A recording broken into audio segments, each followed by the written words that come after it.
Hello and welcome. I'm Dr. Sibanda. I'm Baillor Jalloh. This is Sheffield Live and you're watching African Voices. Today we're looking at immigration in the UK and looking at the asylum system to kind of understand how it's working at the moment. And our guest is Gina Clayton, who works for Assist in Sheffield. Gina, welcome. Thank you. Thanks. Yeah, I'm a trustee of Assist. I don't want to take credit for actually working there every day. I'm a trustee. Thank you. Assist is an independent charity organisation that helps failed asylum seekers. Yeah, that's right. In South Yorkshire. That's right. Is that it? Yeah. That's right.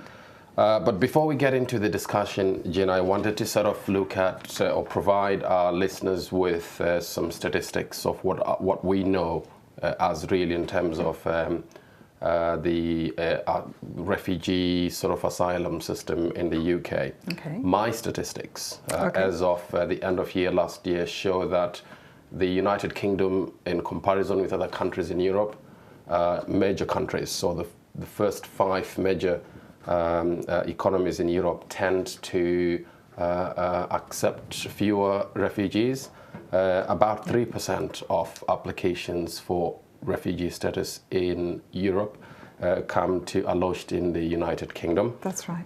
And that countries such as Spain and Germany seem to get the most of those, with Germany accepting more asylum seekers and to become refugees in South Yorkshire. But there's in Europe. But there is a sense that some people seem to think that perhaps the United Kingdom receives the most applications for refugees and asylum seekers in the UK. And this probably, if you look at statistics for immigration within Europe, the UK isn't the most inundated by That's applications right. Yeah. and immigration Yeah. in Europe. Is that? That's exactly right. Everything Yeah. you said, exactly right. Yes. Yes. And so, given those facts, is it your view that then, I looked at a report that says that when people have applied for refugee status in the UK tends to take longer resolving those, and that those that are not resolved, those people tend not to be looked after, and they end up at limbo or close to being destitute, and that this is where Assist comes in. Yeah. Is it the way to go, really, that these people can only be assisted, can only live in the UK through the mercy and the good work that Assist does, or is this going to be the long-term way of dealing with the problem? Or should we look at a policy? We should look at policy changes that don't force people to rely on your goodwill. Yeah, we absolutely should. Of course, I would love to think it's not going to be the way for the long term, and of course, it's not the right way to go. Certainly, in Assist, we're in a strange position that we've grown as an organisation through the goodwill of Sheffield people and grant aiders and so on. But really, we'd like to be abolished for the right reason, that we're not needed anymore. Yes. Because, of course, it's not the right way to treat human beings. There's a national movement that was called Still Human, Still Here. It's now absorbed into something called Asylum Matters, you probably know about. Yeah. And one of their sort of lobbying key requests is that after people have been waiting for 6 months in the asylum system, they should be allowed to work. Yeah. So, Assist would support that as a policy request. And the fact that at the end of the process, as you've just described, if people are refused through the process, they are left 100% destitute. 100%? Absolutely. They have no income, no right to any benefits, no right to any benefits at all, no right to work. So they have no form of livelihood. I mean, the fact that we do that in this century in Western Europe is almost unbelievable. Yeah, I mean, your reaction. I've met people who've said to me, "Oh, I'm sure there's something. You'll find there's something." No, there isn't. No, there actually isn't. This is the policy in this country. So, and I think people do find that very hard to believe, whatever their views about the asylum system or about refugees, to think that that is our official policy, that this group of people will be 100% destitute. It's hard to take in. No, Gina, I am an immigrant, and I always thought that the UK was a generous society, and that even where we had difficulties in understanding policy and so forth, we still remained with a certain sense of care, with a certain level, a minimum level of care. The fact that there are people who, by policy, can become 100% destitute is shocking, especially given that, if I'm right, there are quite a lot of people that have been in the asylum system for years before their case is resolved, and those who the system just chucks out and doesn't look after. What is the idea here? Where does it end? Is there any movement policy-wise in government to sort of deal with this? So, well, there's a number of points in what you said. What the idea is, the government's idea behind this policy is that if you make it hard enough for people who've been refused asylum, they will leave and go home. But experience shows that that is very rarely the case. People have already made their choices, they have reasons. And what they're facing back home is something more painful than destitution in this country. So the vast majority of people will not be browbeaten by that policy into leaving, and a few will give up and say, this is unbearable, I'll go, of course. But in fact, fewer people now return voluntarily to their home countries than did 2 years ago when there was a system of advice to help people make that decision. So the sort of background message of that is, if you resource people, if you respect them, if you give them tools to understand the system and to run their own lives, they will act in a way that's of benefit to themselves and others. If you treat people in this very, very punitive way, you're not going to get the response that you're looking for, whatever that is. When you said the system is very slow, I don't have comparison across Europe what the decision times are. It is quite slow here. For some people it's quick. It's very variable. The general tendency at the moment is to regard more and more cases as not straightforward. And that means they're put over the kind of good practice limit of 6 months, so they can take longer than 6 months to decide. While people are in the system, they do have a right to support. So it's important people know that, they understand that difference. So when people say they've been here for a very, very long time and have not had their case resolved, for the people that Assist knows, they have been through the asylum system, they have had a refusal. The question is, why do they not feel resolved then? And the reason is that the system doesn't always deliver the right answer. It's not an easy thing to do, to make asylum decisions. I mean, nobody should pretend that this is simply fixed. It's not. It's very, very difficult. But we still struggle with it as a society, as the Home Office still struggles with it. So a lot of decisions are not right. Or they may be right in law, but the person themselves has fears that fall outside the Refugee Convention. So it hasn't changed anything for them to have been refused through the asylum system. They don't feel they've had fairness or justice. So they will continue and stay and try to make new arguments, try to explain their case again, try to bring new evidence to explain to the Home Office why it is that they're in fear. But once they're in that situation, they've been through the first process, including appeals, and been refused, and now they're just trying and trying again, that's when they're destitute. So there are different groups of people involved. But in that case, in terms of the policies, talking of that, I agree with what you've just mentioned. But if we go back a few years back, i.e. up to 2003, I can remember then, there used to be, if you are into the system, and if it happens to be you have not been refused, and it took you up to 6 months, you are living in this country, you are allowed to work. Right? And for some reason, due to the myth of immigration, what people are saying, oh, people are allowed to work or they're collecting our benefit, that just disappeared. The government abolished it. Now, whether you waited for about 3, 4, 5 years, you're still not allowed to work. And all you are getting is the basic of what you are given as an asylum seeker.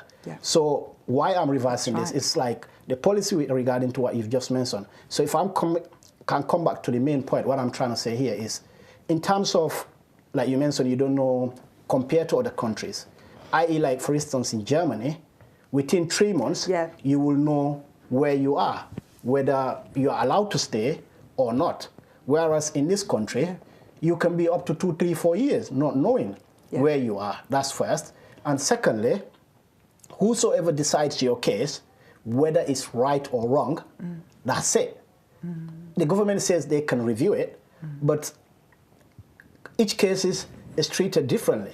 You can say, for example, I can come and say this, then I get accepted, someone else come and say the same thing, whereas they are suffering maybe more than I am, for example, then they get refused.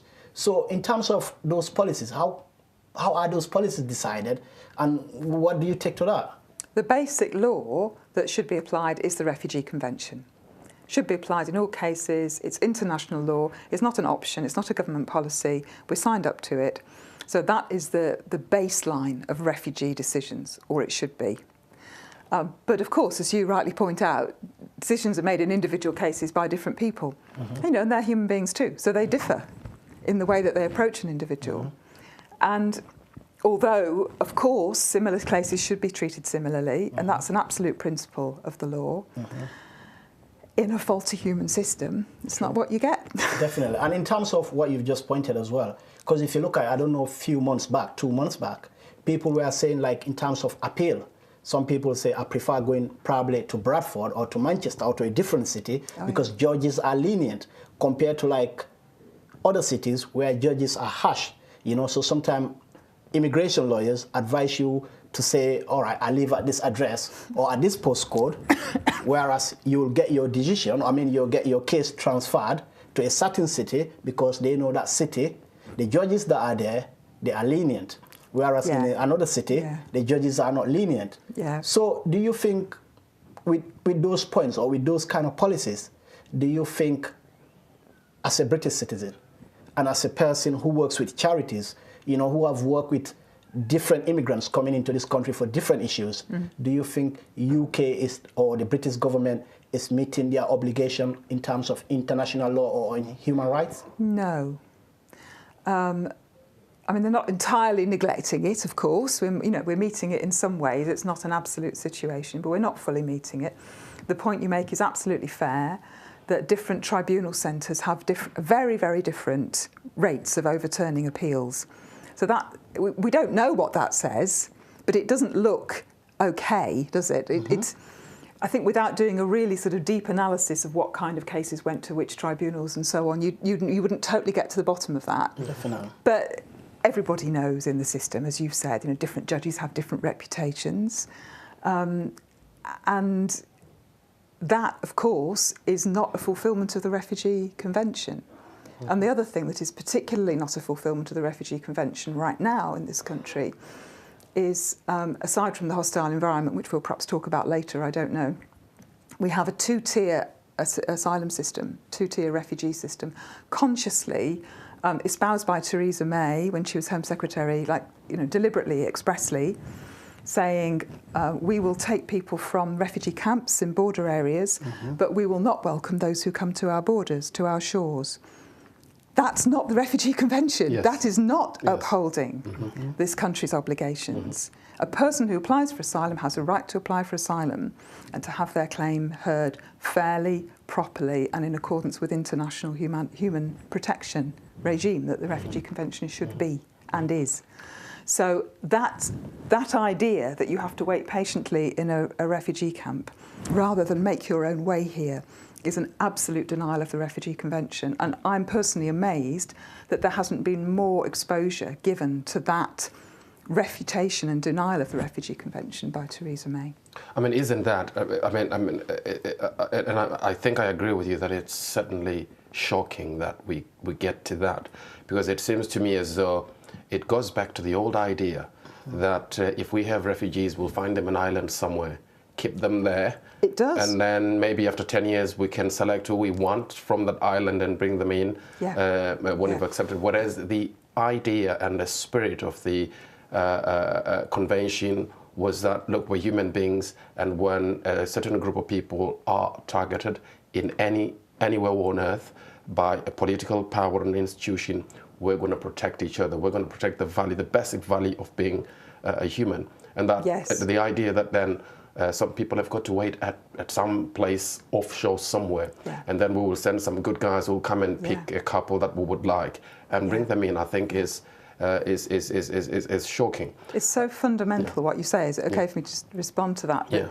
That those values, I mean, it's hard to overstate how important it is to really abide by that. And when you said earlier that it was shocking, you had the idea of, you migrated here, you said, and you had the idea of the UK as being a place where rights were upheld. A lot of the people we meet through Assist say the same thing. I came to the UK, I thought this is a place where human rights were upheld, where liberty, freedom, equality, justice, democracy. This is how many people in the world still think of this country. And they're deeply disappointed and hurt and disillusioned when they find out, in their experience, it's not all like that. They get bits of that, maybe, from different places, but it's not all like that. And the damage we do to our shared human fabric, to our shared understanding of humanity, by damaging those ideas and those ideals, is profound and long-lasting. It's much more important than any temporary immigration policy. It shocks me that all this is overlooked. It's endemic, isn't it? When you look at it, I don't know the direction we're taking. And I've been entertaining this thought that, look, the world is probably, our humanness is probably going back to a few years before the First World War and a few years before the Second World War, where we were entertaining populist ideas that didn't care about where we meet, where our humanness meets. And politicians, people who were supposed to be responsible, were over-exaggerating our differences and forgetting our similarities, the basic idea that we're all human beings and that the first thing we should do is care about one another before we can think about why we shouldn't care about one another. Before we should see each other as enemies, as threats, we should initially see each other as human beings. And we know what that did to us. We know that we didn't get the First World War by accident. We didn't get the Second World War by accident. We didn't get Holocaust by accident. That's right. We got those things because the ideals that we needed to live by were neglected. Absolutely. And the people who should have been pushing them forward were interested in building fortresses of human beings of certain value and certain culture that were to be better than others and to be separated. Don't you see that now? We're seeing that. I mean, is it an accident we have Donald Trump? We're trying to build these fortresses where the best human beings will live closed away from those that would contaminate them. Exactly. And I think that certainly part of the work, the task that is now being, and maybe that's where my hope is, that there are organizations like Assist who will still, at whatever scale, propagate the idea that as human beings, we're going to look for each other. Yeah, that's right. Despite the challenges. And I think that this is what we need to propagate more and say, despite these policies, maybe let's focus on what real people on the ground are doing. Politicians may be letting us down. I really agree with you. Yeah. Absolutely. I think politicians are letting us down, across the board, and that real, genuine leadership about human values and human life is coming from people on the ground who are working together in ways that are, not are sort of interesting and radical in the true sense, not in like a party political sense, but in the sense of creating a different culture and showing we can still find our common humanity and look out for one another as human beings, as you said, and that's the most fundamental thing. Yeah. So, Gina, in terms of now, I agree with what you guys have just said, but in terms of Assist now, with what you guys do, so how do you come about to select, or how do you process people's application? Because most of the people that applied we don't really have applications as such. I mean, mercifully, we're not like that. Well, but at the end of the day, there are still people that comes to you that are in desperate need. Yeah. And I know there are criteria that you follow. There are, but they're pretty broad. Okay. Refused asylum seeker, destitute. As long as somebody doesn't have another way to meet their needs, then we'll support them. But how do you sometimes get to know this person does he know, or this person is eligible we take what or people not? say. You know, I mean, what can you do? We just accept what people say. And, you know, by and large, I'm sure that is the situation. You know, maybe some people are winging it and they've actually got other resources. So be it, that's life. You can't have, you know, a sort of perfect neat system. No, my point is, it's not like I'm trying to say people are lying, don't get me wrong. Right, okay. What I'm trying to say is, it's like, because at this time of economic crisis, if I can put it that way, at a time where things are very hard in How terms can of we do it? people for financial issues and that kind of thing, how do you do it? How do you cope? Thanks to the people of Sheffield, really. And By this and is large, ordinary people. Ordinary people. This is almost the whole story. So, yes, we get some financial support from people who live a bit further afield, but a lot of our financial support comes from the people of Sheffield. Either from one-off donations or from regular donations or from giving their time, from lending their houses, from buying us houses that people can stay in, from lending their spare room.